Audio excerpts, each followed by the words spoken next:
I accidentally bought a stolen iPhone. So a couple days ago, I placed an order for this iPhone SE first gen, and it was pretty much in perfect condition except for the fact that it was Wi-Fi only. I didn't really care because I wasn't really planning on putting a SIM card into this phone anyway, so I just went ahead and bought it. A few days later, I got the iPhone SE, but when I turned it on, there was no setup process and it just went straight to the home screen, which I found a bit odd, so I went to settings to make sure there was no Apple ID linked to the phone. After I confirmed there was no Apple ID, I still felt the need to reset it, so that's what I did.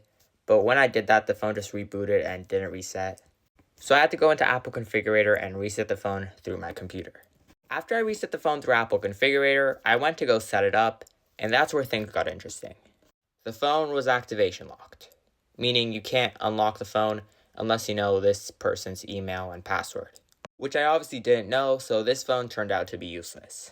And the craziest thing about this is that I got this phone from a big eBay reseller. Now I'm pretty sure I know what they did to bypass the activation lock and why this phone was labeled as Wi-Fi only. You see, they probably used some sketchy software to bypass the activation lock, and once you bypass the activation lock, you can't connect to any cellular network, which explains why this phone was labeled as Wi-Fi only. Now this doesn't mean that every single iPhone on eBay labeled as Wi-Fi only is activation locked. Some might just be blacklisted and others might just not have a fully functional SIM card reader.